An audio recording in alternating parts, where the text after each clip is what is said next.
Bom, boa tarde. Vamos prosseguir para a próxima mesa, Culturas e Contraculturas, com o Frederico Coelho, João Camilo Pena e a Flávia Serra. Desculpa. Como nas mesas anteriores, as perguntas podem ser feitas por escrito, entregues aos monitores posicionados nas laterais do palco. Então, a primeira fala vai ser do Frederico Coelho, que é professor de graduação em Literatura e Artes Cênicas no Departamento de Letras e do Programa de Pós-Graduação em Literatura, Cultura e Contemporaneidade, ambos na PUC do Rio de Janeiro. Entre artigos, ensaios e organização de obras, publicou Eu, Brasileiro, Confesso Minha Culpa e Meu Pecado, Cultura Marginal no Brasil das décadas de 60 e 70. E também o livro ou Livro-me, Os Escritos Babilônicos de Hélio Oiticica, de 71 a 78. Com você a palavra. Obrigado. Como de praxe também, claro, queria agradecer muitíssimo, o convite do Eduardo e da Verônica, até porque não sou um especialista na obra do Eduardo Viveiros, mas acho que nessa arqueologia do que a gente está fazendo aqui, do trabalho dele, eu vou falar de um lugar que talvez seja bem próximo a ele, que é os anos 60 e 70, em relação com uma certa produção cinematográfica. E querer registrar também minha imensa alegria de dividir a mesa com a Flávia e com o João, que são pessoas muito importantes para mim e para o meu trabalho. Bom, vamos lá. Vou ler porque sou muito prolixo. Ao trabalharmos com obras e nomes ligados automaticamente pela crítica ao universo experimental da contracultura no Brasil, geralmente vemos biografias e aparências rasurarem potências críticas em prol de lugares comuns. Aqui, mais do que nunca, é preciso primeiro entender os limites porosos entre obra e vida. A reivindicação de corpos que atuam para além dos objetos estéticos produzidos, isto é, como realização performativa do pensamento e não apenas como filme, livro, texto, poema, etc., demarca claramente a singularidade desses trabalhos e os fazem transbordar o termo genérico contracultura. O que propõe aqui é repensar a contracultura a partir dos fundamentos de um discurso radical da diferença no Brasil. Discurso esse que se estabelece nos anos 60 e se espraia ainda no contemporâneo. No caso mais específico dessa fala, propõe pensarmos, de forma embrionária, os desafios de instaurar no âmbito do discurso crítico ao redor da produção cinematográfica brasileira, feita especificamente entre os anos de 67 e 72, e de certo recorte da produção cultural feita no Brasil de então, uma singularidade de práticas e ideias que reivindicam, frente ao pensamento de seu tempo, uma marca política da alteridade. O foco, portanto, é atacar o lugar estático da contracultura na história cultural brasileira, tratada geralmente como tema menor, como objeto estável na sua precariedade, negatividade ou superficialidade. Para isso, é preciso trabalhar a contracultura não como mera extensão passiva de um pensamento importado que circulava na mídia pop da época, mas sim como uma ação radical contra a cultura, ou melhor, contra a ideia hegemônica de cultura brasileira e todo o seu peso que se colocava para artistas ou pensadores que abordassem o tema. Ser contra a cultura era, por exemplo, ser contra os desdobramentos passivos de um dos modernismos de 1922, o de matriz nacional e popular, identitário e gerador de códigos inegociáveis de pertencimento. De certa forma, podemos aplicar para a proposta de contracultura aqui sugerida as palavras de Eduardo Viveiros ao escrever o lugar da antropologia em seu desejo de livre-pensamento, o antinarciso, e suas ambições, aspas, assumir integralmente sua verdadeira missão, a de ser teoria prática da descolonização permanente do pensamento. Abusando ainda mais dos empréstimos desse trecho do livro, sugiro pensarmos a contracultura brasileira em sua vertente experimental como, aspas novamente, a introdução de novas variáveis ou conteúdos em nossa imaginação.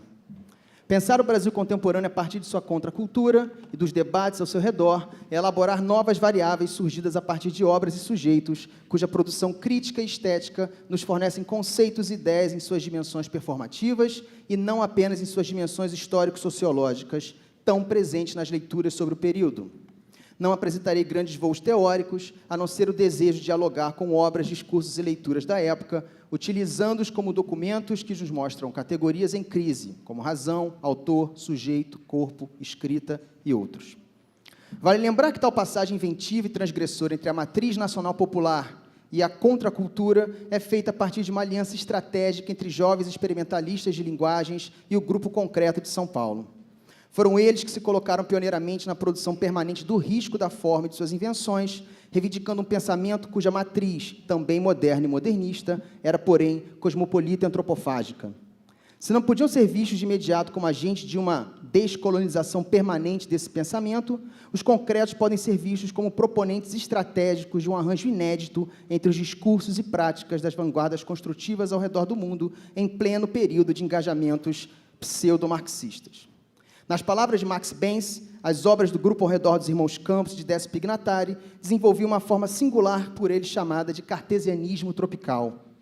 Sem saber, o crítico suíço estava antevendo o encontro entre concretos e tropicalistas na sua nomenclatura inventiva para dar conta de um Brasil em pleno processo de superação modernizadora através do progresso e de todos os seus limites entre nós nos anos 60.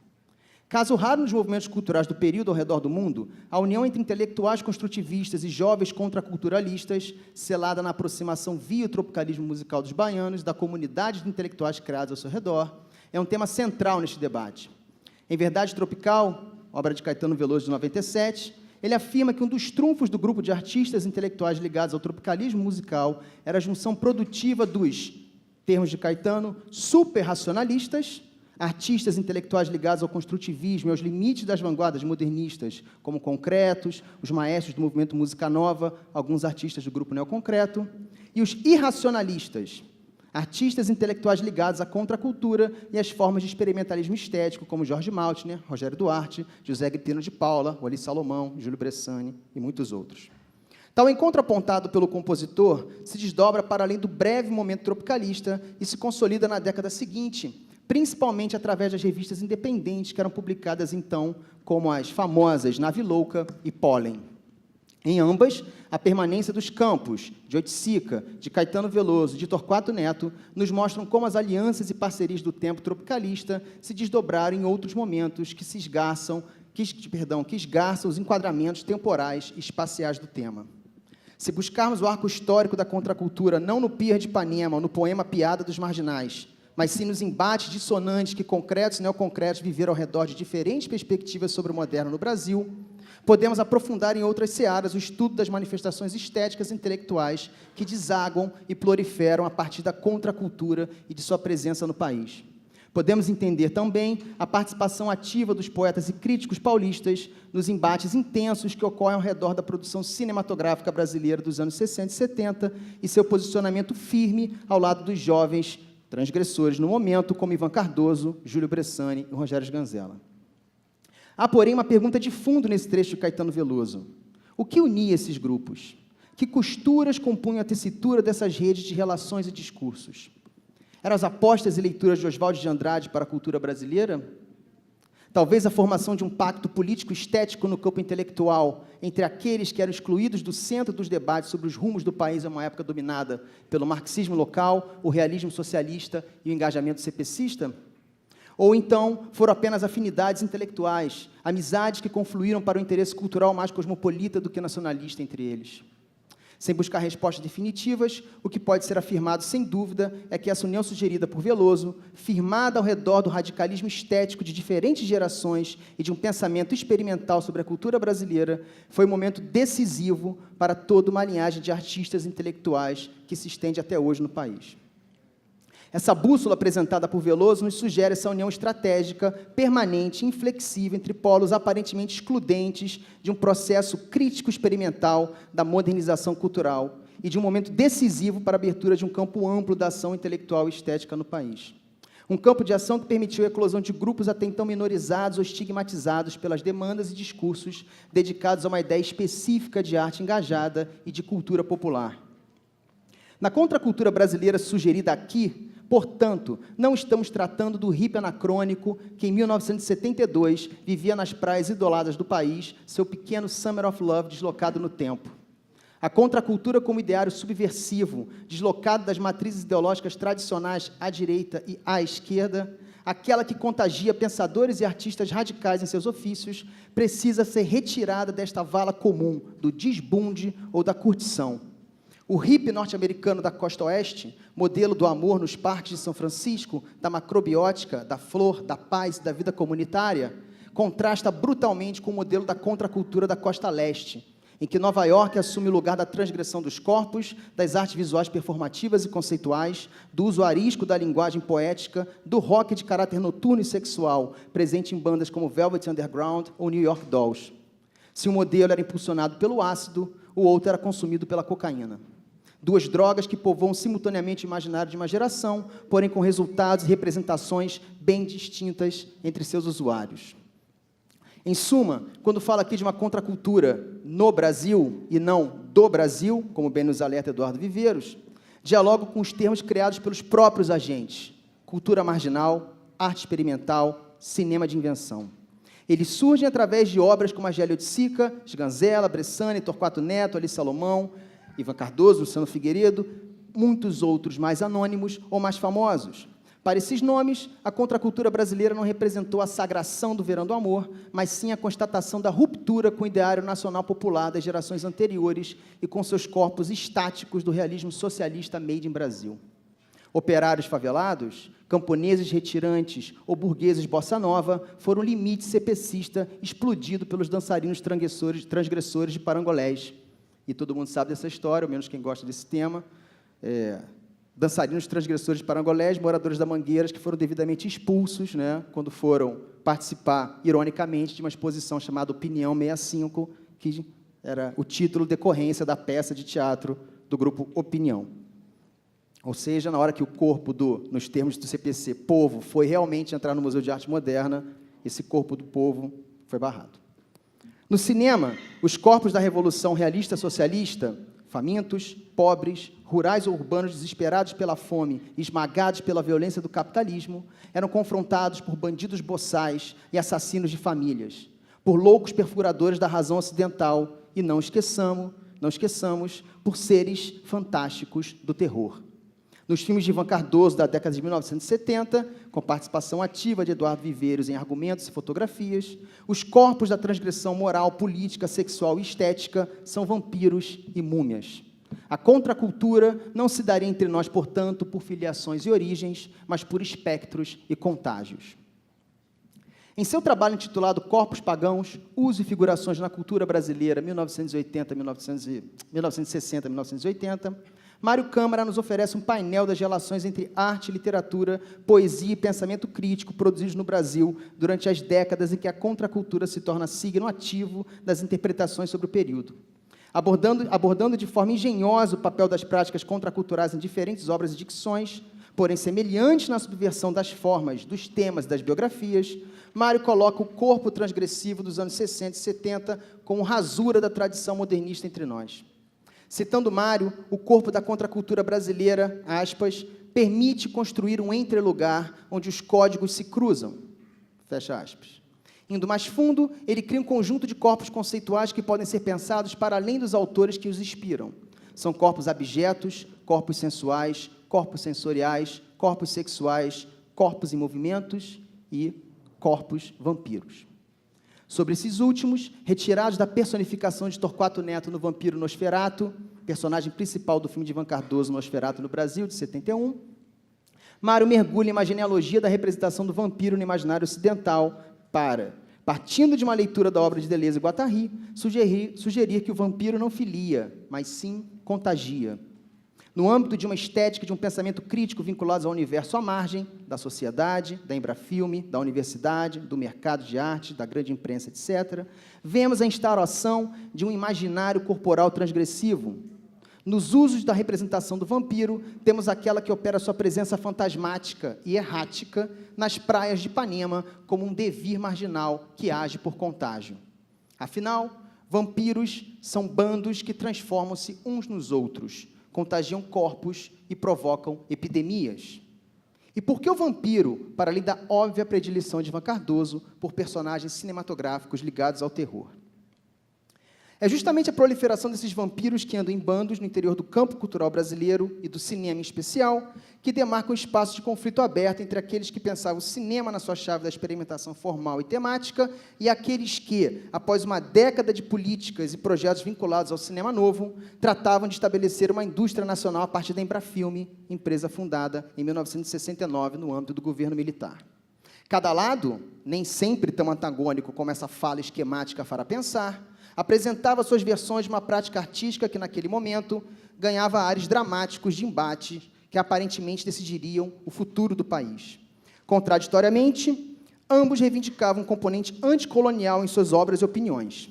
Se, pelo lado dos mais velhos, a luta anticolonial ainda se dá na chave do oprimido latino-americano contra o opressor, ou de uma visão cinematográfica calcada em vanguardas e comercialismos norte-americanos, pelo lado dos mais jovens, o anticolonialismo é a libertação de uma mentalidade antiga, vinculadora do cinema como veículo de propaganda ideológica e emancipação nacional. De um lado, falta um cinema nacional revolucionário. Do outro, falta um cinema revolucionário da própria ideia de cinema e o fim da ideia de nacional. O início desses conflitos, não a origem, pois essa seria uma genealogia secular, no caso brasileiro, tem localização difusa, já que foi fruto mais de textos e falas do que propriamente dos filmes feitos. Se no âmbito cinematográfico Glauber Rocha admirava trabalhos de Ivan Cardoso, Bressani e Sganzella, no âmbito político, o primeiro tratava os segundos como inimigos culturais, cuja vontade de extermínio simbólico é latente em documentos da época. Aqui, veremos Torquato Neto e Glauber Rocha performarem funções de personagens que assumem, para usarmos uma expressão de Flávio de Carvalho, estados fictícios experimentais. De um lado, o Nosferatu, que pela sacada de Haroldo de Campos, se transforma em Nós Torquato, figura híbrida que assume para a posteridade a imagem noturna solar de um vampiro tropical. Do outro lado, o Baiano da Luz Vermelha, alcunha que o próprio Glauber cria para ele ao se posicionar ferozmente contra o cinema marginal feito no período. Ao se apropriar do nome da obra máxima até então de Rogério Sganzella, o cineasta rasura autorias e proclama-se uma espécie de vírus no enunciado. O baiano bandido usa o nome fictício para operar incursões violentas. De certa forma, Glauber, ao assumir o nome do Baiano da Luz Vermelha, também usa da esculhambação como motor discursivo de seu estado fictício. Através deles, vemos que as discussões e polaridades entre um cinema de invenção, estimulado, segundo os próprios diretores marginais, pelo primeiro Glauber, de Barra Vento, Terra e Transe e Câncer, e um cinema de conteúdo, filmes com, em alguns casos, pseudo-mensagens políticas, ou que visasse a conquista de um mercado consumidor, passavam a ser tão virulentas quanto as discussões entre os músicos nacionalistas e os que utilizavam guitarras em 67. Em 1969, ano de fundação da Embrafilme, títulos como O Anjo Nasceu e Matou a Família e Foi ao Cinema, de Bressani, Meteorango Kid, O Herói Intergaláctico, de André Luiz Oliveira, e A Mulher de Todos, de Sganzella, eram filmes com roteiros ágeis e baixo custo, que passavam a ser uma alternativa para os padrões industriais de cinema que estavam sendo implementados no país. A alcunha de cinema marginal já começava a ser discutida com frequência, e sempre em contraponto ao grupo do cinema novo. Muitas vezes, porém, os cineastas ligados ao cinema marginal eram vistos, ainda em 68, como os representantes de um novo cinema novo. Essa filiação seria sepultada de vez 2 anos mais tarde, em uma entrevista marcante de Rogério Sganzella e Helena Inês, publicada no Pasquim, em fevereiro de 70. Citamos a entrevista feita pelo pai Sérgio Cabral, pelo amor de Deus. Por que a guerra com o cinema novo? Pergunta Sérgio Cabral. Resposta, a primeira resposta da entrevista do Sganzella. Eu sou contra o cinema novo porque eu acho que depois dele ter apresentado as melhores ambições e o que tinha de melhor de 62 a 65, atualmente ele é um movimento paternalizador, conservador e de direita. Essa centralidade, fim da citação, essa centralidade e postura combativa, mesmo que precária, do cinema nos debates culturais e políticos do país, pautavam muitas vezes os principais jornais e cadernos culturais em circulação, como Pasquim, Plug, Domingo Ilustrado, Última Hora, além das revistas independentes. Eram textos que acabaram envolvendo, nas disputas entre eles, músicos, artistas visuais e vários outros participantes que não eram especificamente da área do cinema. Talvez um dos mais marcantes representantes desse momento seja, mais uma vez, Torquato Neto. Sua trajetória, sempre apontada para o deslocamento de posições, de certezas e de projetos, marca uma série de eventos que trazem à tona conflitos enraizados no solo da cultura brasileira até então. Todos sabem, Torquato Neto, compositor popular, parceiro de Caetano e Gil, né, fez muito sucesso na época do tropicalismo. Em 68, 3, 4 dias antes do AI-5, ele viaja para Londres com a Oiticica, talvez por isso não tenham sido presos. Passa o ano de 69, não em Londres com os baianos, por uma série de situações lá, que não cabe a gente entrar aqui, mas vai para Paris, volta em 70. A partir de 70, Torquato deixa claro que a música dava lugar ao cinema em suas ambições e preocupações estéticas, o que, de fato, sempre foi seu verdadeiro interesse. ele assume uma postura pragmática em relação ao seu trabalho como compositor e passa cada vez mais a investir na seara do cinema, atuando, dirigindo, promovendo e polemizando com seus novos pares. É Torquato, aliás, que passa nesse momento a deter o posto de agente-chave na organização de um grupo e na manutenção do compromisso estético assumido por ele em torno da ideia de marginalia ou cultura marginal. Torquato ele passa a trabalhar, ele consegue entrar num caderno de cultura que tinha na época no Correio da Manhã, chamado Plug, que era dedicado à sua música, e o Torquato e o Ali Salomão conseguem pegar 3 páginas desse caderno para fazer uma sessão dedicada ao cinema, que seria totalmente dedicada ao Super 8, ao cinema experimental ou de invenção daquele período. Tá? A coluna do Torquato era Cinemateca, se não me engano, e do Ali Salomão era Super 8, alguma coisa assim, o rei do Super 8, Magnata do Super 8 era o nome da coluna. Através desses e de outros veículos, como o Plug, Nave Louca e todos os jornais como Verbo Encantado, Flor do Mal, Pólen, Presença, etc., vemos que entre 71 e 72, o embate entre os cineastas remanescentes do grupo fundador do Cinema Novo e os novos cineastas remanescentes do grupo, ligados ao grupo do cinema marginal, transborda em páginas e páginas preenchidas por uma intensa troca de ofensas e cobranças por posicionamentos políticos e estéticos entre cineastas que demonstravam o alto grau existencial envolvido nos embates políticos culturais. Embate que, em determinado momento, envolveu diretamente, ou seja, escreveram textos ou cartas sobre isso. Torquato Neto, Ivan Cardoso, Hélio de Sica, Ali Salomão, Rogério Sganzella, Júlio Bressani, Antônio Calmon, Gustavo Dal, Glauber Rocha, Cacá Diegues. Indiretamente, porque teve que escrever uma carta em Londres para se desculpar com Glauber por ter gostado de Sem essa Aranha do Sganzella, Caetano Veloso, além dos irmãos Campos, Décio Pignatari e Capinã. Eram pessoas que estavam escrevendo, trocando correspondências ou comentando esse debate da época. Seus conflitos estéticos e estratégicos sobre os posicionamentos que cada grupo e seus respectivos interesses ocupariam no campo cultural brasileiro da época traziam em suas falas e atos as feridas dos tempos da violência política. Permanecendo com grande parte de suas atenções voltadas para o cinema, Torquato assumia, em meados de 71, a famosa coluna Gelé Geral, no jornal Última Hora. Ali, ele passa a atuar estrategicamente, segundo suas cartas para Odicica e outros depoimentos seus dados na época, no papel de incentivador kamikaze do cinema Super 8 e dos filmes do cinema marginal. A coluna do jornal, com frequência, trazia informações de primeira mão, publicava fotos de sets de filmagem, anunciava exibições caseiras ou esporádicas de filmes que talvez nem tenham sido realizados, e lançava projetos de filmagens de cineastas que trabalhavam com Super 8 na época. Além disso, criticava periódica e enfaticamente os filmes feitos pelos remanescentes do grupo do Cinema Novo. Glauber Rocha e Torquato Neto, assim como Hélio de Sica, eram remanescentes das disputas culturais travadas nos anos 60. Podemos falar que Glauber e de Sica até mesmo nos anos 50. Demonstravam com suas iniciativas um fôlego para os novos embates no início da nova década que poucos ainda mostravam. Ao se deslocar das questões da música popular brasileira para as do cinema, Torquato comprava novas brigas, acumulando um grande número de detratores. Já Glauber permanecia, mesmo à distância, na sua função de articulador central do que restava do Cinema Novo. Segundo a provocação de Torquato Neto, era o pai de todos, cuja ausência, porque Glauber, desde 68, ele passa a viver exílios permanentes, cuja ausência criava angústias em seus amigos e parceiros, e palavras de Torquato devia ser tratada no analista. O diretor, em um período de plena efervescência textual, Glauber, escrevia muitos artigos para jornais como o Pasquim e buscava, através de suas cartas de exílio, ditar o ritmo das defesas e a fúria dos ataques aos que criticavam o projeto do cinema brasileiro, do qual, ironicamente, ele seria um dos principais alijados nos anos subsequentes. Sua defesa do Cinema Novo enquanto grupo de ação coletiva e organizada iria durar pouco tempo após esses episódios. Anos depois, Glauber se veria solitário, mais próximo dos preceitos à margem do cinema nacional do que no centro de sua narrativa comercial bem-sucedida dos anos 70. A divulgação incessante dos filmes Super 8 por parte de Torquato era muito mais que uma birra ou uma disputa estéril com os nomes consagrados do cinema brasileiro. Ele acreditava que suas ações desestabilizadoras e sua postura, cada vez mais marcadamente marginalizada dentro do meio artístico, era o único modo de manter uma arte de invenção no país, ao contrário do conformismo que, segundo ele, reinava nacionalmente cada vez mais. No dia 4 de janeiro de 72, o Pasquim havia publicado um artigo de Arnaldo Jabor intitulado Debaixo da Terra. Esse artigo tinha o intuito oficial de fazer um balanço da cultura brasileira de então, em motivo das comemorações do cinquentenário da Semana de Arte Moderna de 22. Resumidamente, ele era centrado nos diversos movimentos culturais do país nos anos de 50 e 60.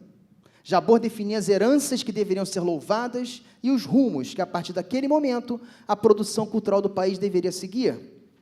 Dentre as heranças dos anos anteriores, era o cinema novo que aparecia como grande movimento popular da época, sendo definitivo para o que viria a ser produzido e teorizado depois. Sobre os concretos e os neoconcretos, usou a expressão Monte Parnaso formalista da nossa cultura.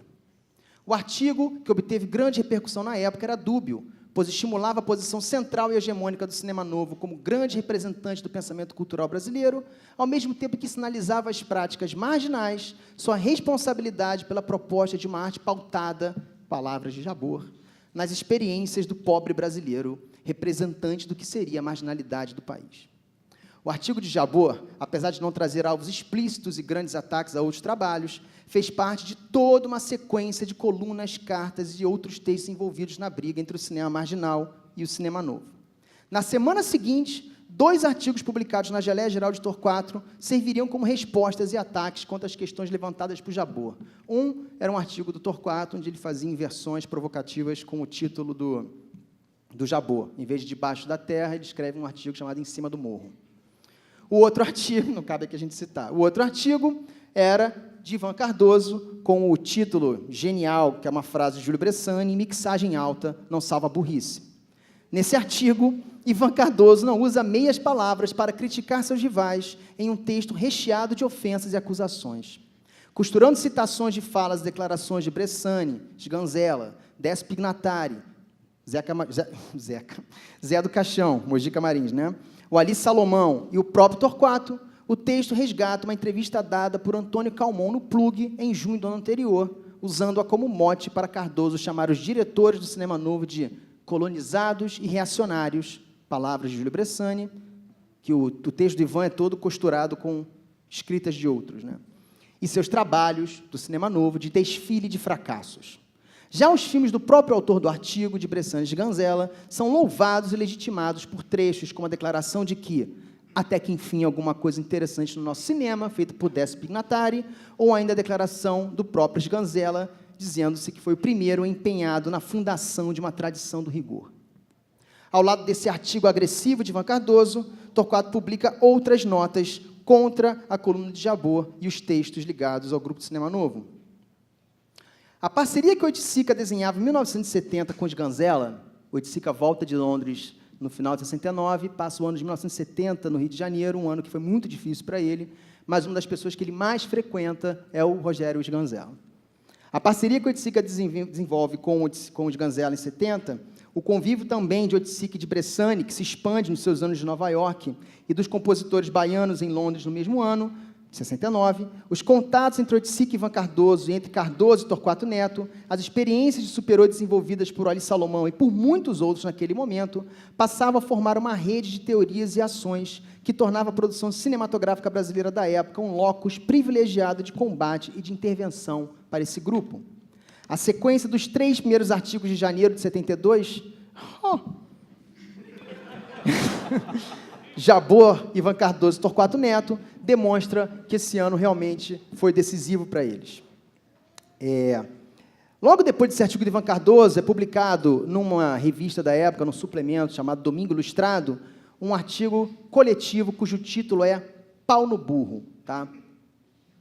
Nesse texto, Calmon, o mais atingido pelas críticas de Torquato e Ivan Cardoso, ele desfila uma série de ataques a todos que se encontravam do lado de lá.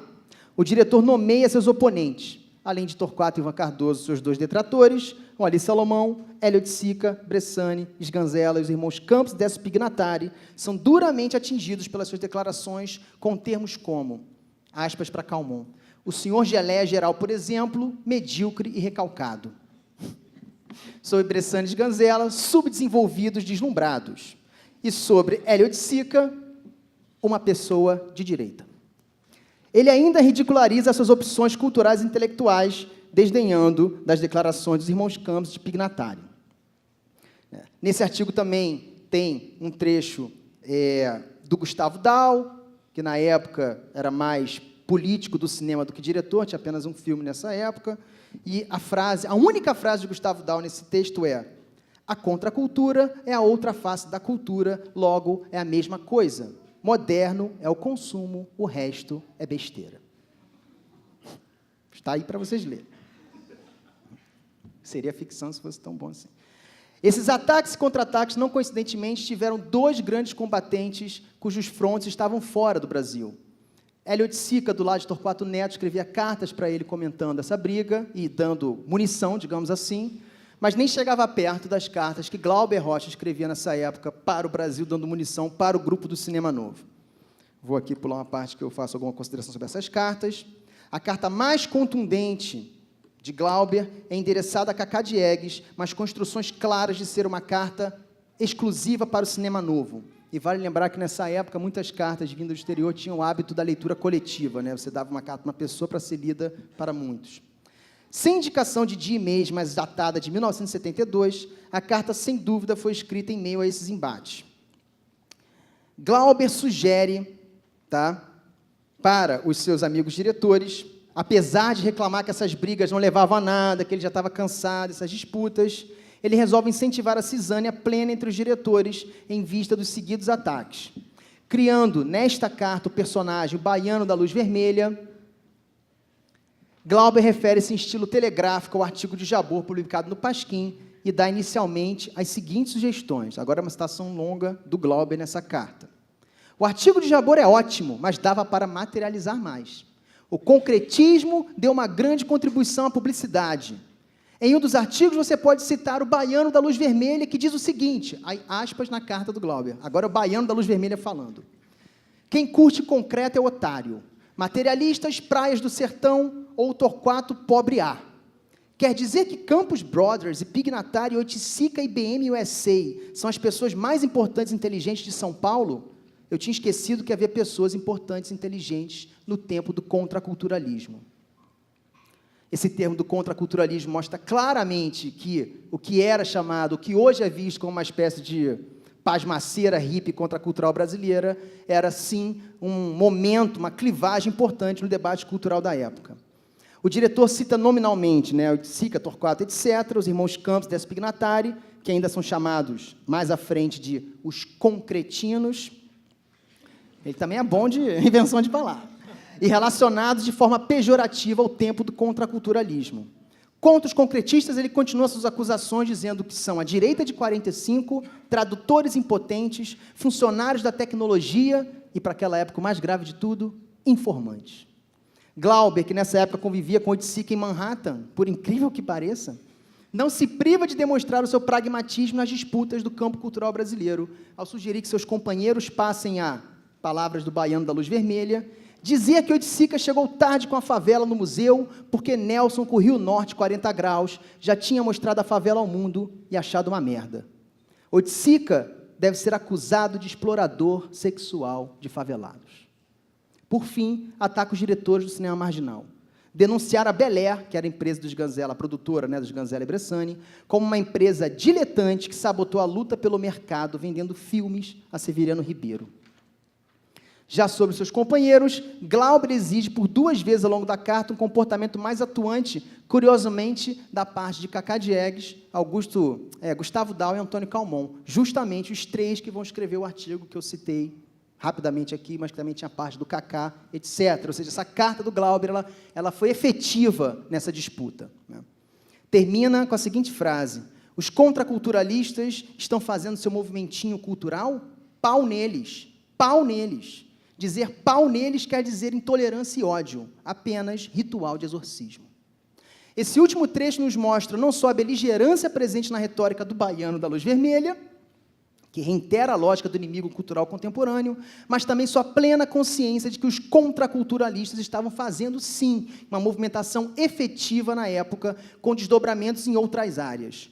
O movimentinho cultural que Glauber detecta e pede para ser pulverizado é a prova cabal dessa disputa pulsante, desse conflito integrador no interior da produção cultural daquele momento.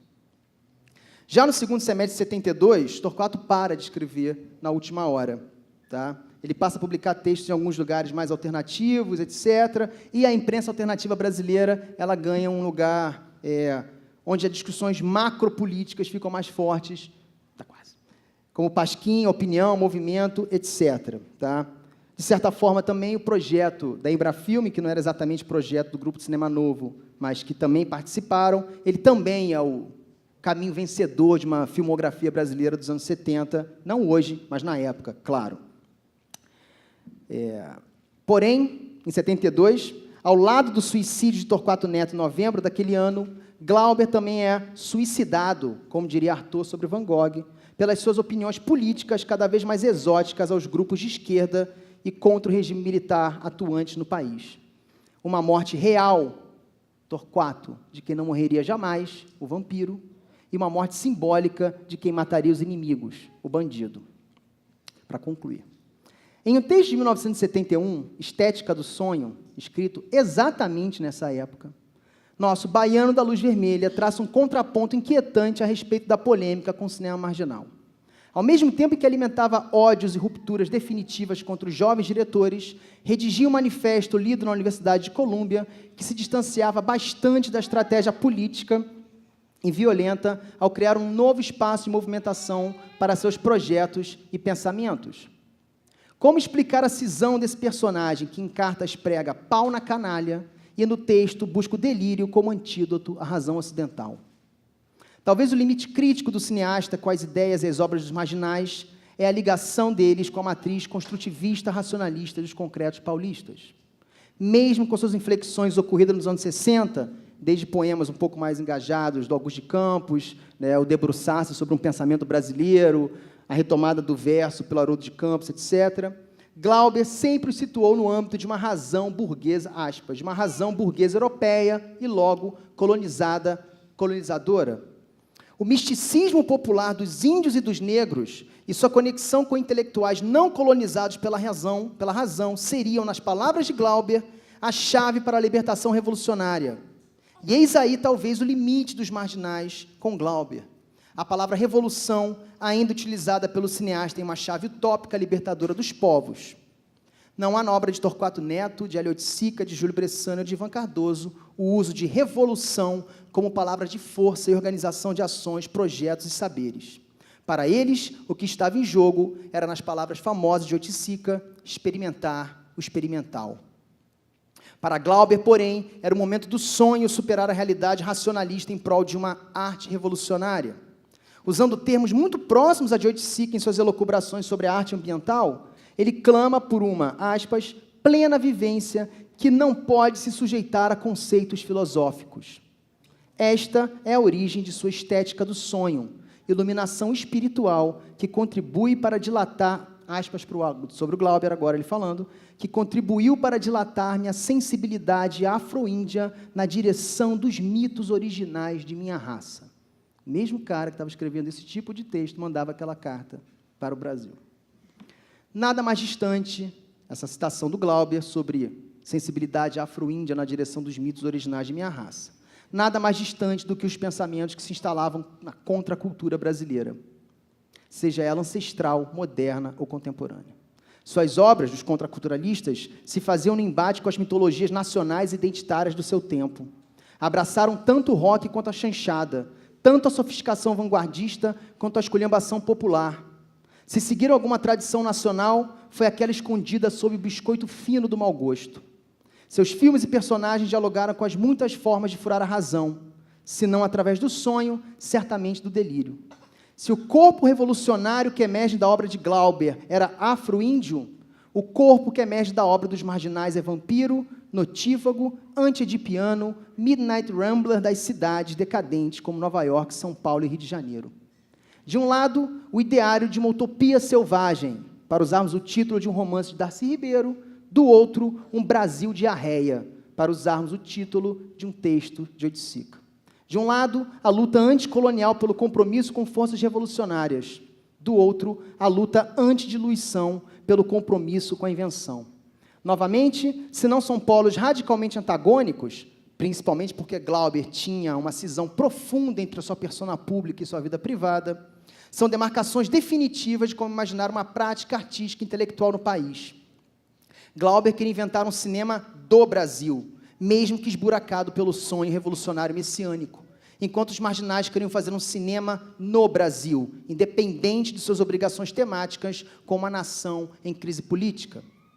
Entre vampiros e bandidos, entre contágios e extermínios simbólicos do outro, há um tênue trânsito que amarra utopias futuras e invenções de agora. Se apresentei aqui como recurso narrativo dicotomias que estruturaram conflitos profundos na produção cultural brasileira, vale a pena misturarmos as polaridades com uma frase brilhante do cineasta Ivan Cardoso em seu Nosferatu no Brasil: onde se vê dia, veja-se noite. Obrigado.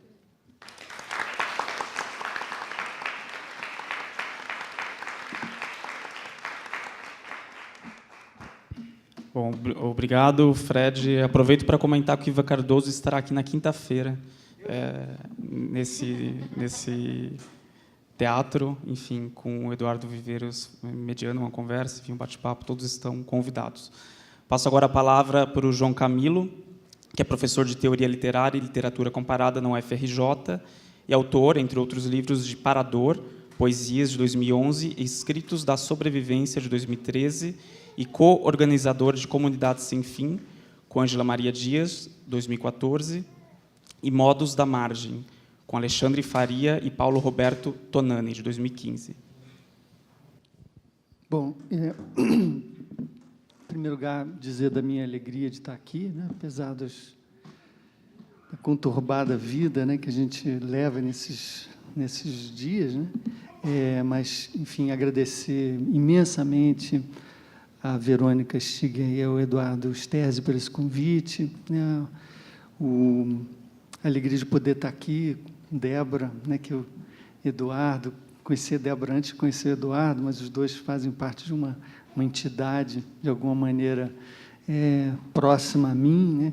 Então, tudo isso conspira, né? Essa mesa também muito especial. O Caetano deu uma passada por aqui, que já deu uma outra legitimidade à mesa, né? Já tornou isso tudo já um espaço muito mais interessante. Então, estar aqui com o Fred, Flávia, é uma experiência importante para mim também. Bom, eu vou começar dentro desse espaço talvez estendido que o pensamento do Eduardo acaba atingindo, né? Aqui falando sobre essa questão da contracultura e em relação a um tema específico dentro dessa contracultura, eu vou partir de uma pergunta que o Caetano Veloso faz no final de Verdade Tropical sobre o significado de, no Brasil, a onda da contracultura ter coincidido com a voga de regimes autoritários, né? Então, talvez um ponto para trazer essa discussão do Eduardo para esses temas que o pensamento dele atravessa, né? Talvez drible, como diz o Zé Miguel há alguns momentos atrás, né? Evidentemente que o Brasil não foi o único país em que isso ocorreu, né? Também os outros países da América Latina, houve essa coincidência, e também haveria de se perguntar se as chamadas democracias ocidentais na época, por exemplo, a Quinta República de De Gaulle, que se inicia após um golpe de Estado em 1959, o governo genocida, né, do republicano Richard Nixon no meio da Guerra do Vietnã nos Estados Unidos, se esses governos podem, de fato, ser considerados não autoritários. Mas o fato é que essa coincidência vai marcar, por uma tonalidade específica, a contracultura brasileira, e seria preciso pensar a contracultura brasileira a partir desse mote, né? E o meu objeto aqui é um ensaio do Eduardo, que chama-se O Intempestivo Ainda, que eu faço a coletânea de ensaios de Pierre Clastre, Arqueologia da Violência, que me parece um ensaio extraordinário por muitas razões que eu vou tentar enumerar aqui, ou tematizar aqui, mas um ensaio que atualiza e desenha os limites, ao mesmo tempo que aponta as direções dos desdobramentos da tese de classe da sociedade contra o Estado, ou do mito da sociedade contra o Estado, que é a maneira como o Eduardo acaba se referindo a essa tese, né? O ensaio situa a contribuição de classe no contexto das utopias anarcônticas. Essa é a expressão de Bento Prado Júnior, portanto, anarquias, uma espécie de uma ontologia das anárquico-anarquista, né? Essas utopias anarcônticas ocidentais, e a sua dívida para com o encontro com as sociedades do Novo Mundo no início da Era Moderna. De fato, se pensarmos que a utopia que dá nome a esse programa, de Thomas More, é uma fusão, uma justaposição do comunismo platônico com algo como o comunismo ameríndio, que foi entrevisto pelo Pseudo-Vespúcio, num texto que, em parte, inventado, mas que fala sobre os primeiros relatos que foi lido por toda essa geração, que chama-se Mundos Novos, sobre a Terra que vinha de ser descoberta, né?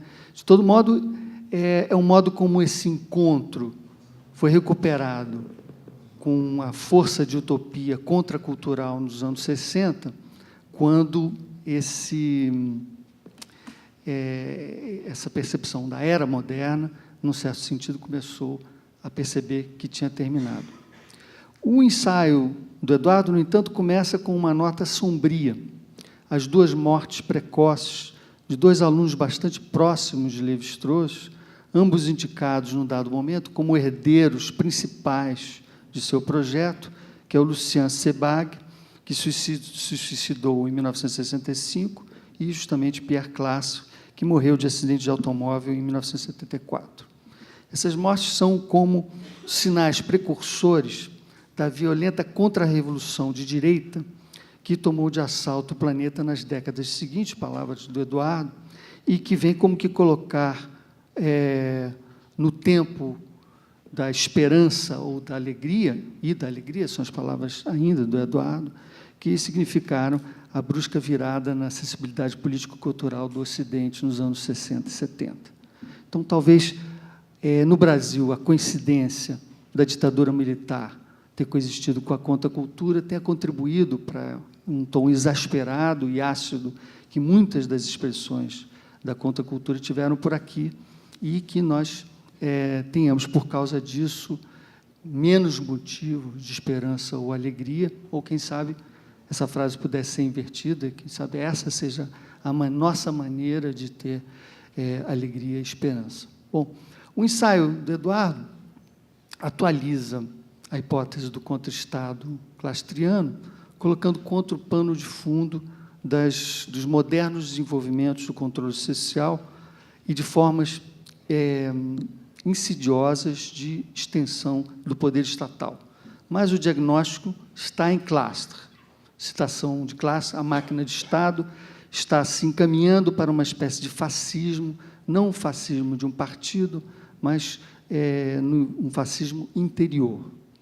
E é no texto no texto sobre classe que Eduardo traça, a meu ver, com mais clareza, a articulação entre antropologia e política, fazendo a junção entre a militância política e o trabalho do antropólogo, a militância que aparece muito mais nas entrevistas ou nas intervenções nas redes sociais. O texto de 2010 atualiza o contra-Estado como forma de contracultura, ou seria, quem sabe, o inverso, na era Lula-Dilma. Como na entrevista de 2007 com Renato Stutzmann e Stélio Manos, quando Eduardo fala dos ministérios do governo como ministérios do mercado e da monocultura. O Ministério da Soja, do Boi, do Eucalipto, o etograma gaúcho, de MAG, de Cargill, do hormônio e do herbicida, etc. Esse mesmo governo, que se diz de esquerda, que vai se inspirar na Lei de Segurança Nacional, para criminalizar os movimentos sociais durante a Copa do Mundo de 2014, mostrando que a voga dos regimes autoritários não se encontra muito longe. Esses os dois aparelhos de captura do Estado brasileiro, a monocultura, a matriz desenvolvimentista industrial intocada, dentro de uma perspectiva tradicional sindicalista, a aceleração do crescimento de um lado e a criminalização dos movimentos de rua que representam, em junho de 2013, o grande acontecimento político dos últimos anos no Brasil.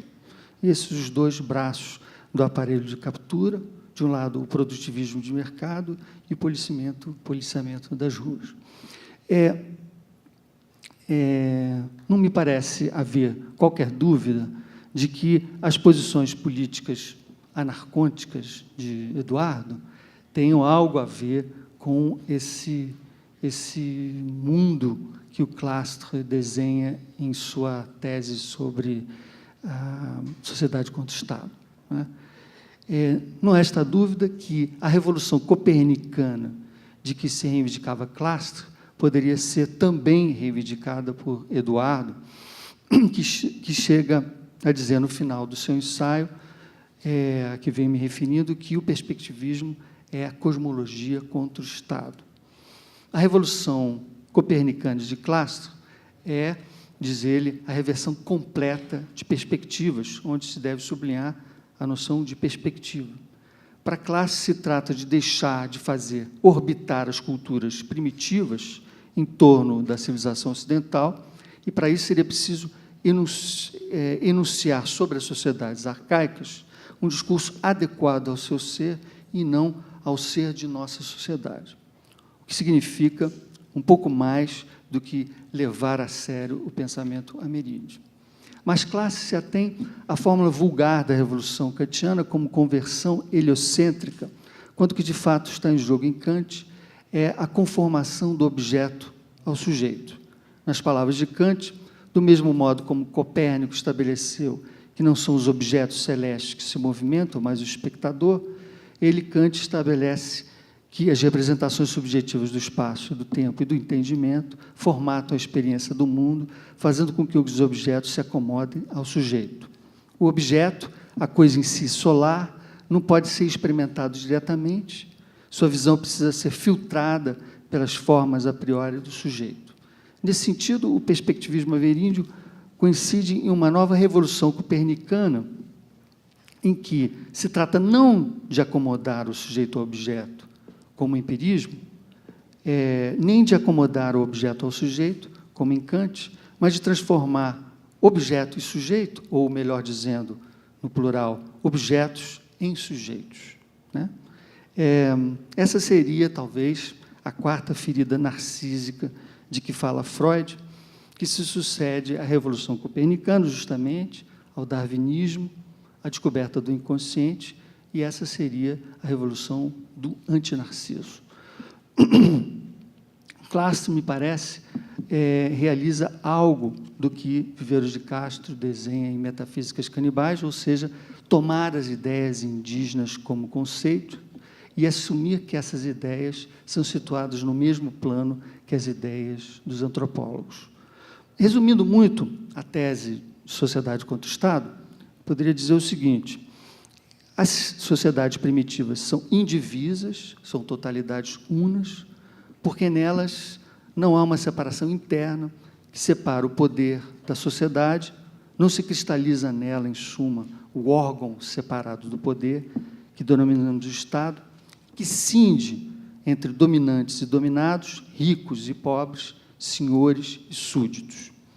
A primeira explicação para isso é o fato de que as sociedades são dotadas de um mecanismo interno de dissolução e desqualificação de qualquer concentração ou estoque político ou econômico, estoque de poder político ou econômico.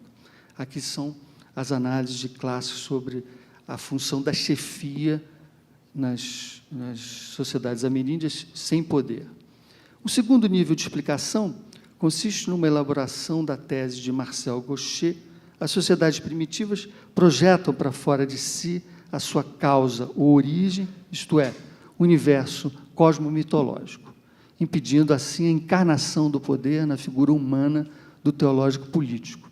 E um terceiro nível de explicação seria, na verdade, uma outra exteriorização da divisão, a dos inimigos. As sociedades primitivas são pulverizadas pelas guerras com grupos vizinhos, que insistentemente impedem o aumento dos grupos, sempre forçando uma divisão interna, quando a sociedade corre o risco de se tornar excessivamente numerosa.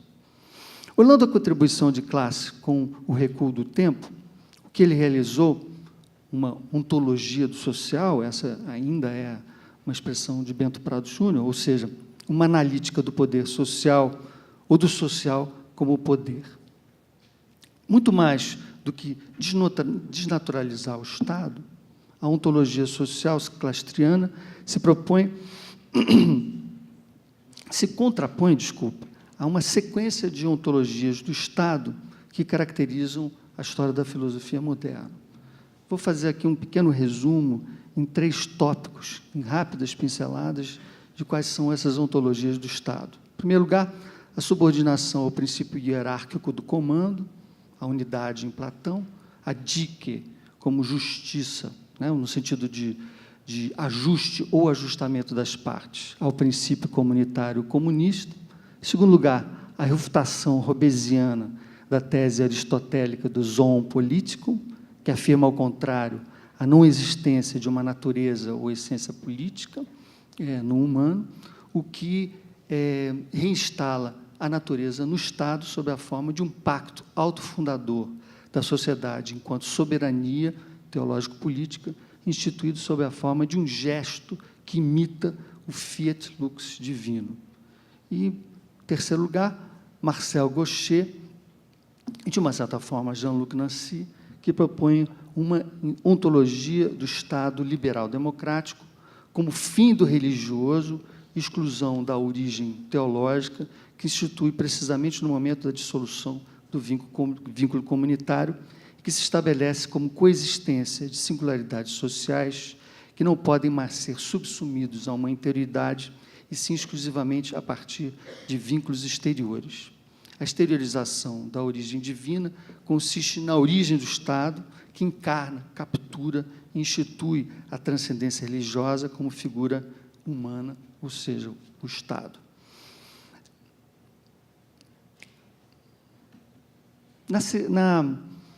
Na descrição que Eduardo faz das apropriações filosóficas da obra de Clastres, ele localiza 2 grandes momentos.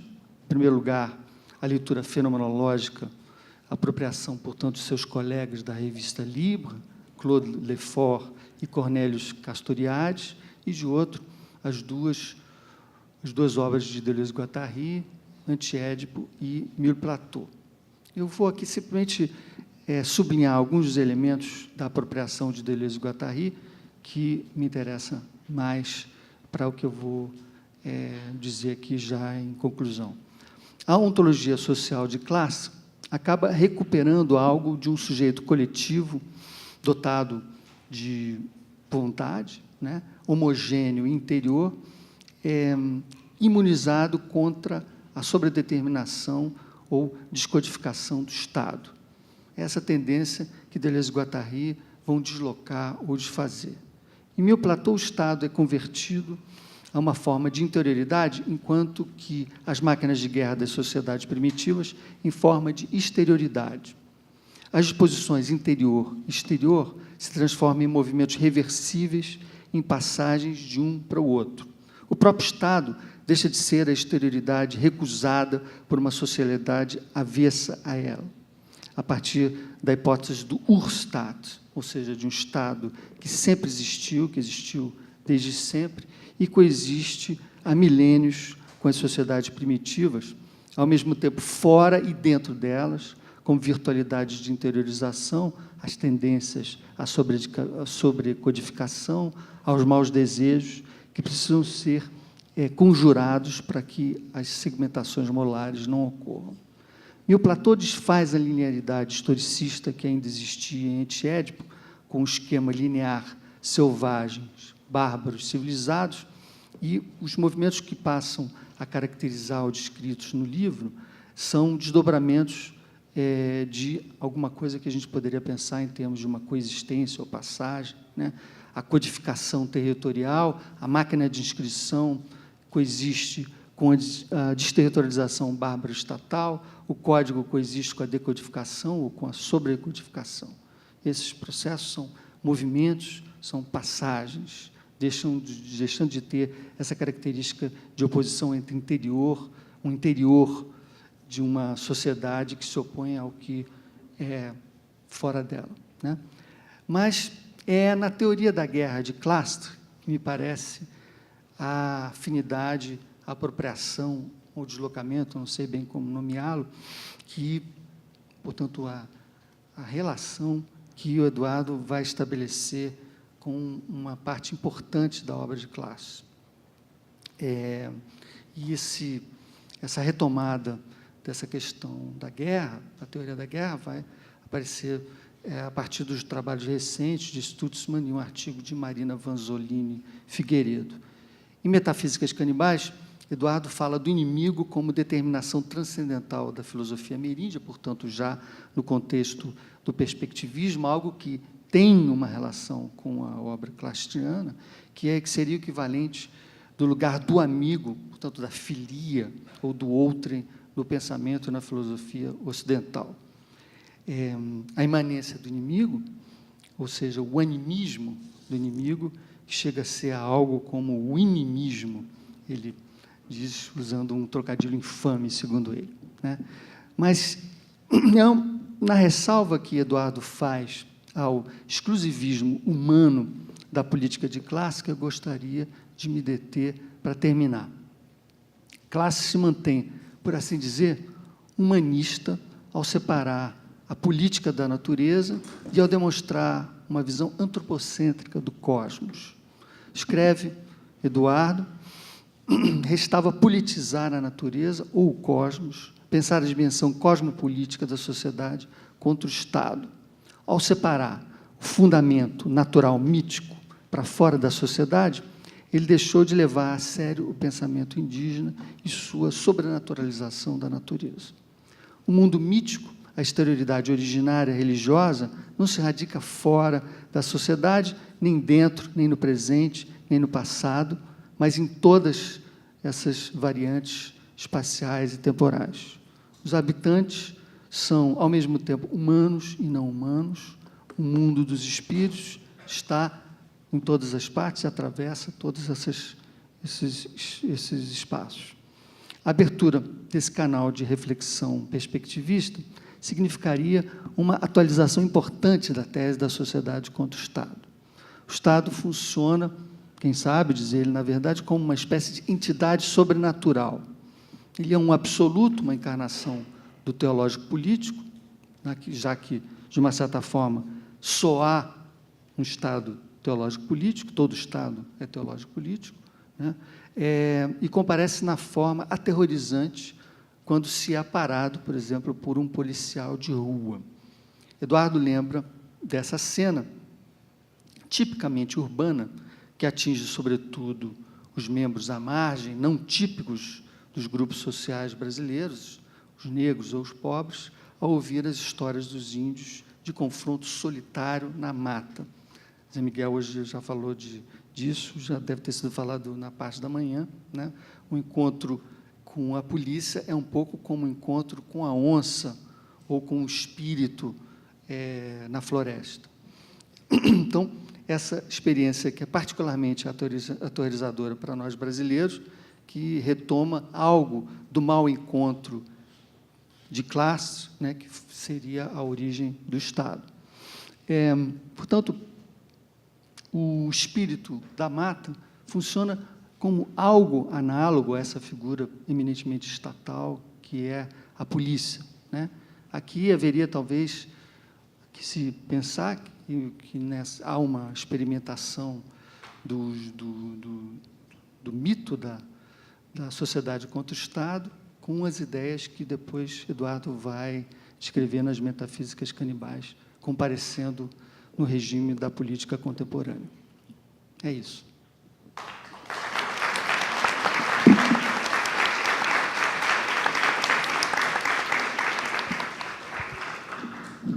Obrigado, João. Passo a palavra agora para Flávia, que é psicanalista e doutora em literatura pela Universidade Federal de Santa Catarina, com a tese sobre arte experimental ambiental de Hélio Oiticica. Queria começar agradecendo a Verônica e ao Eduardo pelo convite, e dizer também que eu estou muito feliz em participar dessa mesa com meus 2 colegas queridos. E que, bom, eu vou passar a leitura para não me enrolar. Na reta final da escrita da minha tese de doutorado, encontro, em meio aos muitos documentos de Hélio Oiticica, um texto que me pareceu estranhamente familiar.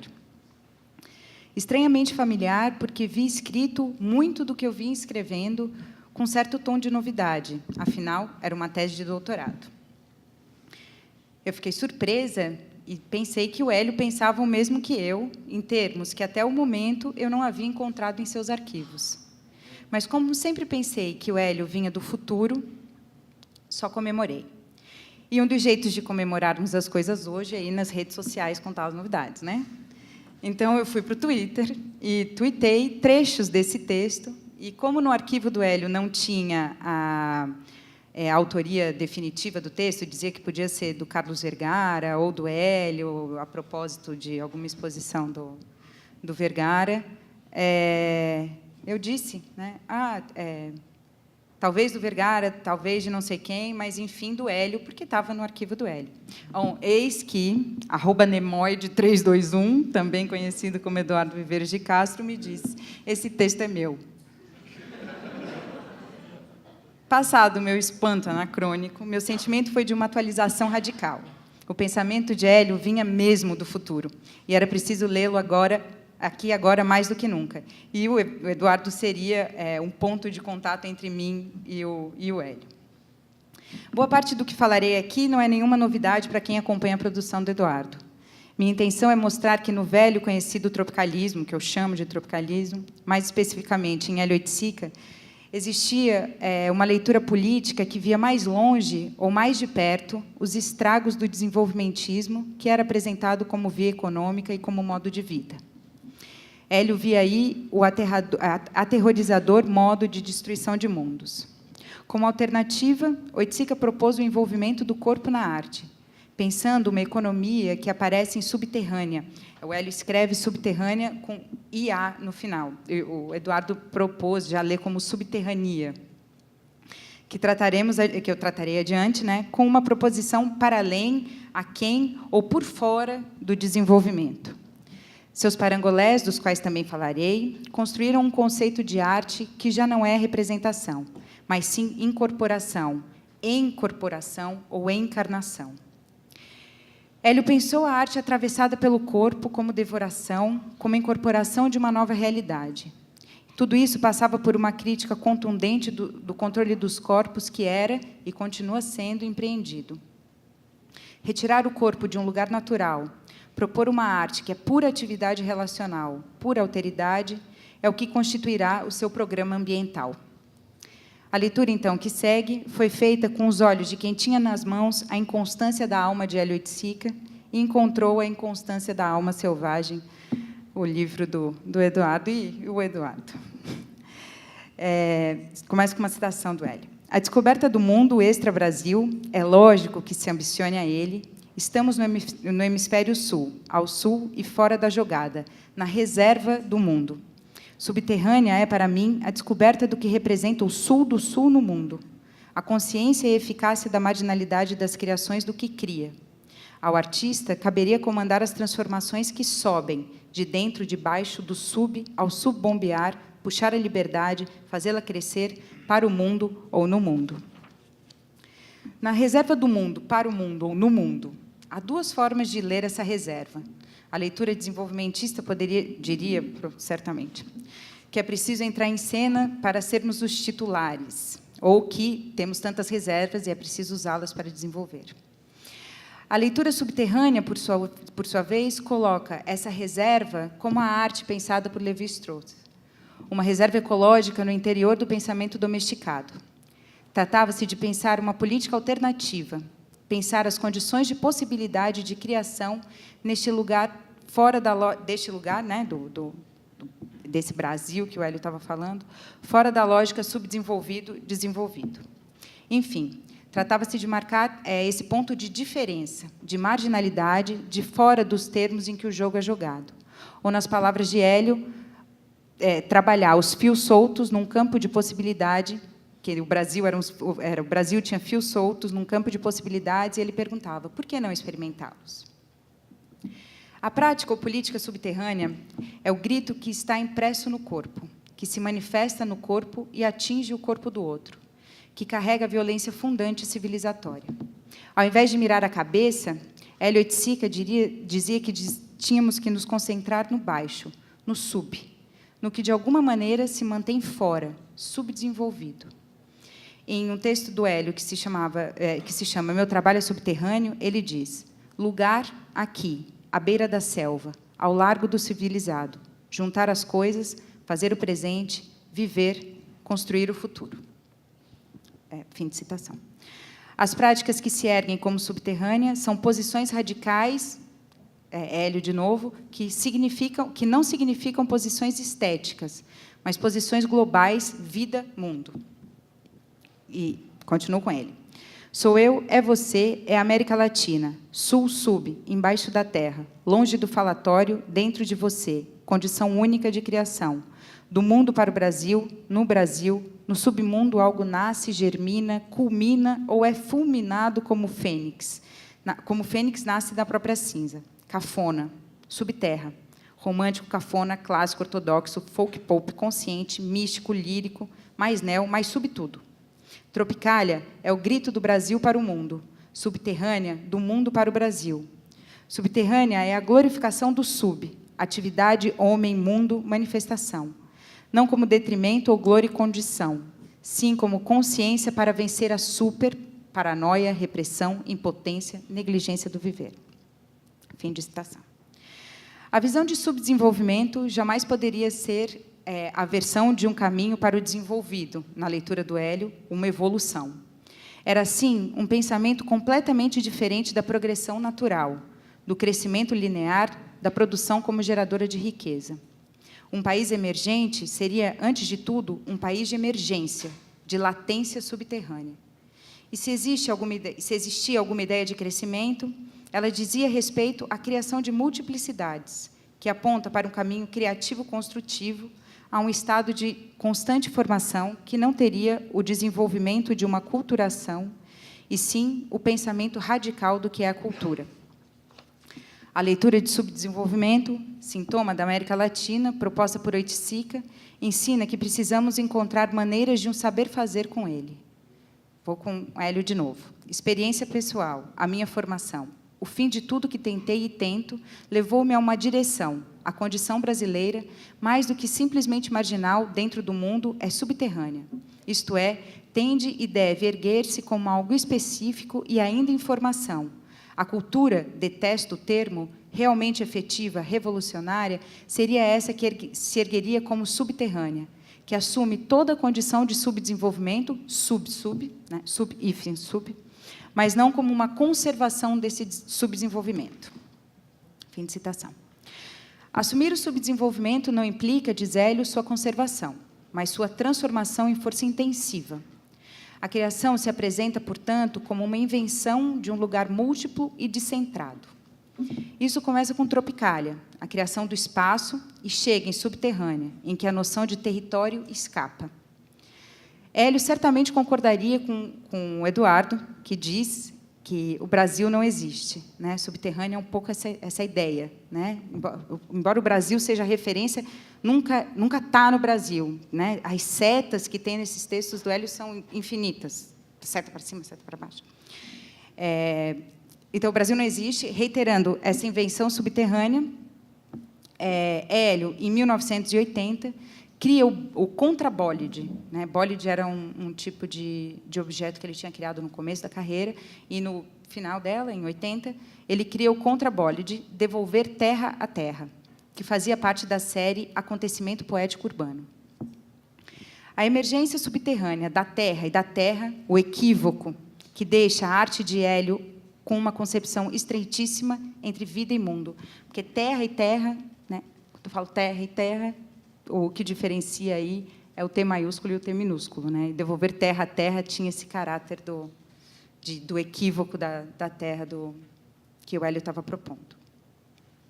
Quer dizer, que eu leio o que ele estava propondo.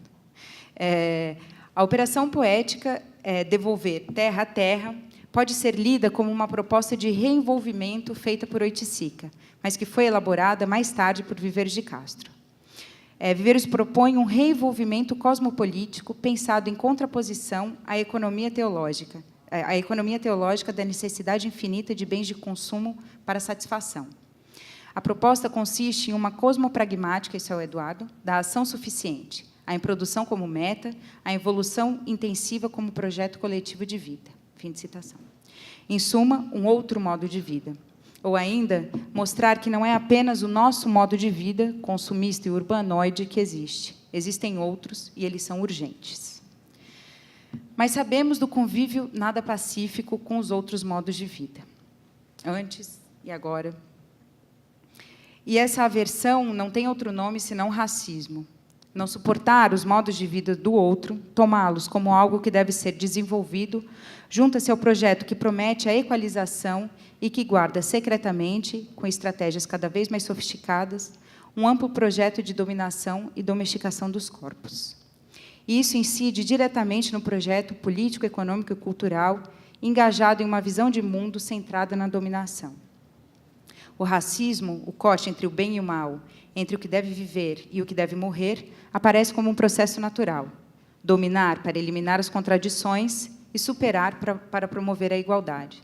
Serão os passos para chegar ao desenvolvido. Quando eu estava escrevendo isso daqui, a imagem que me veio à cabeça foi aquele conjunto habitacional que construíram em Altamira, né, que tiraram, né, as pessoas das suas casas e tal. É essa imagem, a imagem de uma destruição, sei lá, inominável, né? Subterrânea propõe, então, um mundo em que a economia escape ao fascínio narcisista, que se desenrola inevitavelmente através da barbárie como um índice incontornável para o desenvolvimento, porque este só se pode realizar através da extração da diferença, o desenvolvimento, né, e da imposição da homogeneidade. Economia heterogênea, economia subterrânea, o verdadeiro programa ambiental que dá nome aos parangolés, que não se reduz ao meio ambiente, é antes o ambiente todo. Ele pensa a multiplicidade e a multiplicação como projeto, para além da cultura. O Hélio falava de uma anticultura. Quando ele trabalhou com cara de cavalo, ele falava de uma anticultura. A floresta rizoma heterogênea contra a hegemonia territorial da cultura brasileira. Subterrânea é uma prática política que pensa, palavras de Hélio, mundos de iminência e invenção que giram como variação de línguas no infinito de possibilidades. Fim de citação. Subterrânea leva a sério a pergunta de Sousandra de que abre o inferno. Há mundo por vir? E que é título do livro da Débora e do Eduardo. Hélio certamente pensou que sim, e construiu um mapa subterrâneo de invenção anárquico-crítico, cujas proposições ainda estão para ser empreendidas. Talvez a forma mais interessante de invenção desses mundos de iminência tenham sido os parangolés. Foi com eles que Hélio deu corpo às suas proposições. E algumas fotografias dos parangolés estão na exposição, que o Eduardo fotografou os parangolés do Hélio. Tem várias aqui, e é curioso, várias fotos do que o Eduardo tirou dos parangolés são fotos de iminência, né? Eles estão no viaduto, né? Tipo, tem uma coisa na janela da casa. No início dos parangolés, Hélio tinha pensado um procedimento para o uso das capas que consistia em 3 ciclos. No primeiro, o participador assiste a outro que a veste. No segundo, ele mesmo veste e desvenda a estrutura cor da mesma. No terceiro, participa de um vestir-assistir coletivo. O participador precisaria ver para poder entender e imitar, e aí sim vestir e agir ao seu modo. O ato de vestir a capa, explica Hélio, levou à descoberta de um espaço intercorporal. Mais tarde, Hélio anota que não quer pensar os parangolés como se eles estivessem situados em relação ao espaço e ao tempo, mas como uma vivência mágica dos mesmos. Essa experiência seria mágica porque o ato de vestir seria um acontecimento em que o corpo desperta sua condição criadora, revelada através da dança. Diz Hélio, o vestir já em si constitui a totalidade vivencial da obra, pois, ao desdobrá-la, temos como núcleo central o seu próprio corpo, o espectador como que já vivencia a transmutação espacial que aí se dá. Percebe ele, na sua condição de núcleo estrutural da obra, o desdobramento vivencial desse espaço intercorporal. É uma coisa sofisticadíssima. Se fosse desdobrar o intercorporal do Hélio, seria uma coisa bem interessante de se fazer. O espaço intercorporal, o contato entre a capa e a pele, é exterior ao corpo. É o espaço da alteridade. Diz Hélio, ao vestir uma obra, você vê o participador, o que se desenrola no outro. O que significava esse outro para Hélio foi traduzido por Wally Salomão em Qual é o Parangolé? Dizia Wally. O outro não é uma abstração desencarnada, com o qual é imperativa a união para construir uma futura sociedade utópica, como no redentorismo marxista. O outro é um corpo de carne e osso que opera uma transmutação do próprio corpo do Hélio, tornando-o sensível ao sensível. Fim de citação. Os parangolés, por proporcionarem uma vivência mágica no ato de vestir, fazem com que o indivíduo se aproprie de outra realidade e da realidade do outro, uma mudança de ponto de vista. É sua metamorfose, uma transmutação imagética que o abre para o mundo. O ato de vestir implica a apropriação de um sensível exterior, ou seja, nos apropriamos de algo estranho a nós mesmos para nos tornarmos reconhecíveis para o outro e para si mesmo. Hélio, nos anos 70, radicaliza o parangolé. Se antes eram capas para serem vestidas ou feitas no corpo, agora elas seriam incorporação e extensão do corpo e do ambiente. Em uma carta a Haroldo de Campos, Hélio diz: quero que o sentido das capas para vestir não se reduza ao objeto arte de vestir ou à obra de participação, porque não são isso. São como extensões pele, extensões hífen pele, que reincorporam o experimentador participante ao ambiente corpo, isto é, ao ambiente imediatamente ligado ao corpo, que é o que está ao alcance do corpo. A capa, como extensões pele, tem um caráter transformador e mágico do uso dos parangolés. Tem, assim, uma função política. A simultaneidade dos parangolés assume um caráter político de relação com o mundo. O envolvimento entre capa e ambiente, o corpo como extensão da casa. As capas como extensão do corpo são, assim, uma maneira de testar os limites do mundo. Que tamanho tem um ambiente-corpo? O que está ao alcance do corpo? Com seus elementos mágicos de incorporação, as capas são uma forma de travestimento, de devir mundo, e, para isso, o corpo seria a medida. As capas teriam o poder mágico da incorporação de uma nova realidade, de frequentar outros mundos. Esta era também uma definição de Hélio para o suprassensorial, que seria uma forma de incorporação sensorial pela intensificação da experiência. Daí a afirmação de Hélio: vestir uma peruca, mais do que um ato prático, é um ato mágico, é a incorporação de uma nova realidade. Fim de citação. As fantasias têm uma importância fundamental nessas definições de Oiticica. Ele e seu amigo, o artista Carlos Vergara, mantiveram uma conversa sobre o bloco de carnaval carioca Cacique de Ramos, que chamou a atenção de ambos pela sua forma anárquica, pela uniformidade e multiplicidade. Foi aí que encontrei o tal texto, igual e diferente, o texto do Eduardo, que eu falava no começo. Na verdade, foi pesquisando uma ideia, foi super mágico esse encontro. Lembra, Eduardo? O Eduardo disse assim: Flávia, você tinha que escrever A Paixão segundo Hélio Oiticica. Daí tá.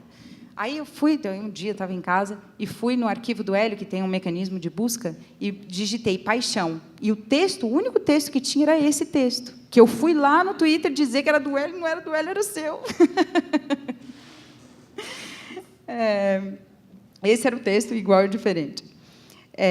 Esse texto foi escrito para a exposição organizada por Vergara no início dos anos 70 e que aborda o Cacique de Ramos. Nele, Viveiros de Castro aponta que existem dois modos de conceber a relação entre indivíduo e grupo. Um deles é que o social é anterior ao indivíduo, é a totalidade que determina o individual. O indivíduo seria um suporte que adquire existência na medida em que incorpora mediunicamente os significados coletivos. Nesse sentido, todo ser humano é um médium, encarna outra coisa que a si mesmo, diz o Eduardo no texto. O outro modo é a do grupo pensado como produto contingente de uma associação de indivíduos. O indivíduo seria o cosmo originário, um elemento autossuficiente que cria o social por um ato de vontade ou de recusa por um ato de liberdade. Viveres de Castro argumenta que a forma predominante de organização social é a segunda, e que a primeira é característica das sociedades ditas primitivas. No Brasil, Eduardo continua, poderíamos encontrar a primeira Constituição em 2 momentos, no Carnaval e na possessão religiosa. A encarnação de outra coisa, além de si mesmo, através da mediunidade, é o que permite a metamorfose do eu, uma transmutação.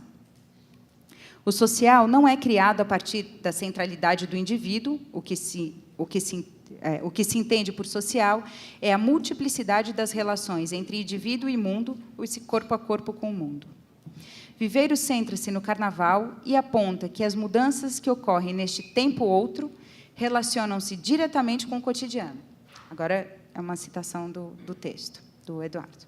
As mudanças comportamentais instauradas pelo Carnaval se acompanham de uma mudança na própria experiência do eu, na percepção da individualidade do sujeito e de uma mudança do outro, ou melhor, da relação do sujeito com os outros sujeitos, na experiência de uma participação no grupo.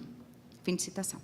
Nesse sentido, a fantasia e a máscara têm uma função singular. São as possibilidades de incorporar ou de investir, palavras do Eduardo, outra realidade. É uma dialética da individualização e da desindividualização. Oiticica, então, preocupou-se, esse documento está lá dentro do arquivo do Oiticica e é aparentado dessa mudança de perspectiva dos parangolés, né? Oiticica preocupou-se com o que chamou de corpo e roupa e fantasia, tudo junto. Ele queria entender como se estabelecia a extensão entre corpo-ambiente e corpo-roupa, no sentido dessa incorporação que se apresenta no bloco do Cacique, como explica em uma carta para Vergara. Roupa igual capa. Ela funciona como extensão pele. Pertence em contiguidade ao corpo, mas abrindo-se ao mesmo tempo ao espaço-ambiente próximo que envolve o corpo. Mas essa capa-roupa não se reduz ao papel da roupa que socializa, uniformiza o sujeito-corpo, ou ao papel que lhe é destinado. Fim de citação. Aqui há uma proximidade bastante clara em relação ao que o Eduardo fala do uso do corpo e da roupa. Trata-se, como podemos ver, menos de o corpo ser uma roupa, o vestir as capas, né? E mais de uma roupa ser o corpo. Com isso, nos livramos da ideia de um corpo com um destino biológico. Estamos muito mais próximos do feito do que do fato, como diz o Eduardo. De um tornar-se, de um metamorfosear-se. Em última instância, então, todos seríamos travestis. Se o objeto da arte já não pode ser contemplado, dando assim lugar à magia das capas, se a arte passa a ser uma relação intensiva com o corpo e se estende para o ambiente e, ao mesmo tempo, abre-se para outros ambientes, poderíamos dizer que a capa corpo-roupa teria a capacidade de nos fazer transitar por vários mundos, porque, quando incorporamos a capa, somos puro devir. Enquanto houver esse esforço civilizatório que quer legislar sobre os corpos, precisaremos insistir na criação e na existência dos outros modos de vida, desses outros mundos, dessas capas-roupas, que são todos possíveis. Insistir nessa prática constante de inventar, descobrir, experimentar. São palavras do Hélio. Ter nos corpos essa cosmografia. Hélio falará das cosmococas, né? Esse é um dos últimos projetos dele. Diz ele, nome mundo, cosmococa, nome mundo, propôs não um ponto de vista, mas um programa invenção de mundos. Fim de citação. Vê-se, então, que a arte e a experiência se articulam politicamente em uma invenção de mundos. Longe das formas de identificação do espetáculo, longe da crença de que os objetos podem suprir a falta, longe do controle dos corpos, da paranoia competitiva. As proposições de Hélio, seus parangolés, sobretudo, são os meios de produção de desejo. Desejo de vida, desejo de outro, desejo de mundo. A experiência, nesse sentido, tem o mesmo sentido. A experiência, sim, tem o mesmo sentido do conceito de Walter Benjamin quando propõe uma nova barbárie, a saber, a do confronto com a civilização. Inventar mundos, mais do que impor outro mundo ou a interpretação do mundo. Usar as roupas e as máscaras. Travestir-se diante de um capitalismo que despe. Era política subterrânea a partir dos quais se cria mundos de iminência e invenção. Palavras do Hélio. O mais curioso para mim, de pensar essas aproximações entre o Oiticica e o Eduardo, é que boa parte do que falei não estava acessível até pouco tempo atrás. Não se trata, então, de uma influência, né? Mas sim de uma atmosfera, de alguma coisa mágica, de compartilhar um ponto de vista do mundo, que é justamente a de que temos mundos, e que nos traz um pouco de possível. Tanto um quanto o outro trazem lugares de invenção em tempos sombrios, quando não podemos desistir e precisamos resistir ou reexistir. Nesse sentido, eu definiria o trabalho de Eduardo, sua antropologia, filosofia e teoria política, tal como Hélio definiu a arte, a saber, a arte não é a produção infinita de objetos, é a formulação de possibilidades de vida. Obrigada.